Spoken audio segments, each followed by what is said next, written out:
Hey everybody, welcome back to the channel. My name is Jimmy, and in today's video I'm going to share with you a few tips on how you're able to improve your battery life after an update.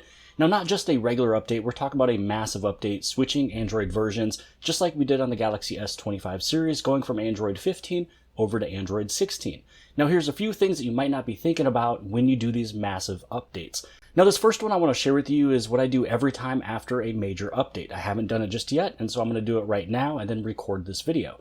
What you need to do is just turn off your phone. So the first thing you need to do is clear the cache partition. So really there is cache that is sitting in your phone, sitting on Android 15 that you now just moved to Android 16, and it could be causing some issues. It's just this cache, this data that's sitting in the void that is there from an older version Android and then now sitting with a newer version Android. What you want to do is just look on your side. You want to press and hold on the volume up and then also the side key button. And what you'll just wait for is whenever it just says Samsung or Samsung Galaxy, let go of that side key and keep pressing on the volume up. Now it'll take you to this screen here, and this one's pretty important but also very easy to navigate. You just use your volume rocker, your up and down, to just change and make your selection. What you first want to do is just go to wipe cache partition, and then you hit your side key button. You go down to yes, then hit the side key button again, and then reboot the system. That is it. There's other things in there that you could do, like restarting your phone or doing a factory data reset.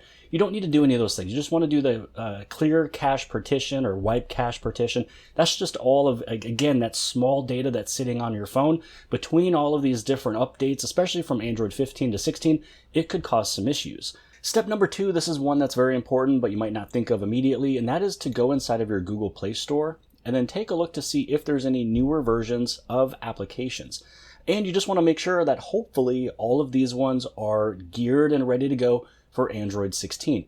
So if you have out-of-date applications with an older version of Android system or whatever, that could be causing the issues of maybe just draining your battery. Now that you've taken a look at your applications to see if there's any newer versions, you also want to take a look at your widgets. Now, if you're using a widget that is from Android 15 and it's from an application you downloaded from the Google Play Store, and if maybe this one wasn't fully ready just yet for Android 16, if it's a widget on your screen, it's probably hurting your battery life because it's running supposed to be on Android 15, but now you're on Android 16. So all you'd have to do is just simply delete that widget and then maybe replace it immediately, or you can replace it after that application gets an update.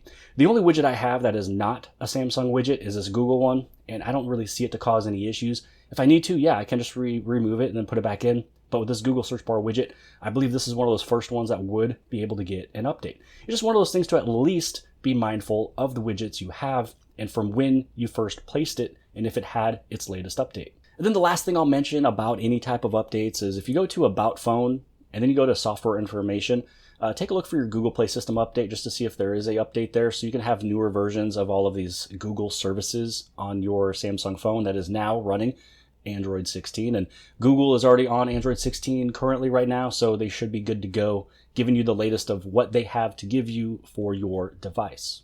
And then lastly, go over inside of your device care. So this is where you've restarted your phone through the clear cache partition, and you also took a look at all of your applications, making sure you had the latest versions of everything.